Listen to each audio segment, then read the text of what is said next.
টানা দুদিন ধরে রাজধানীর সিএনজি গ্যাস পাম্পগুলোতে চলছে তীব্র গ্যাস সংকট। ফলে সকাল থেকেই সেখানে যানবাহনের দীর্ঘ সারি হচ্ছে।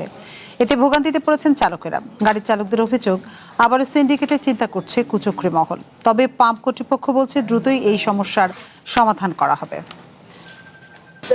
হাজার হাজার গাড়ি বই রয়েছে, আমি কি করবেন?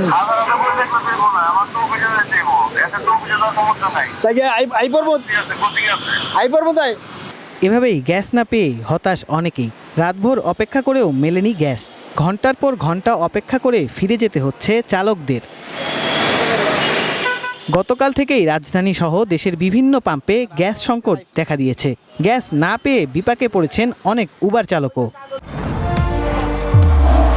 নির্মাণে নাম্বার 1 শাহ সিমেন্ট।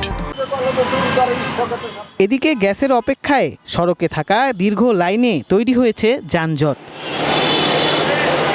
গ্যাস না পেয়ে হতাশ হয়ে ক্ষোভ জানিয়েছেন অনেক চালকেরা।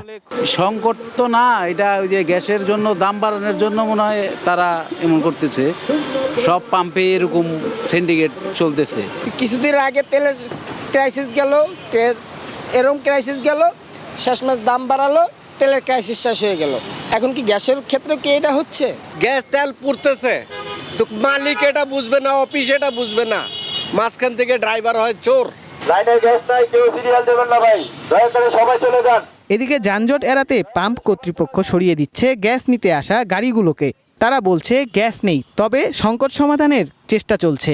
আমাদের এই সংকট তো অনেকদিন ধরেই চলতেছে, মানে হয়তো নিবু অবস্থা চলতেছে, এখন আবার একটা হয়তো বিকট একটা পর্যায়ে চলে গেছে। ওখানে কি যেন কাজ চলতেছে বলতেছে, ওই জন্যই বললো যারা 2-3 দিনের ভিতরে ঠিক হয়ে যাবে। এর আগে অনেকদিন জ্বালানি তেলের সংকটে পড়েছিল সাধারণ গ্রাহক। এখন আবার গ্যাস সংকটে আয়ের উপরেও চাপ পড়বে বলে আশঙ্কা করছেন সাধারণ মানুষ। Sayem Chowdhury, one news, Dhaka.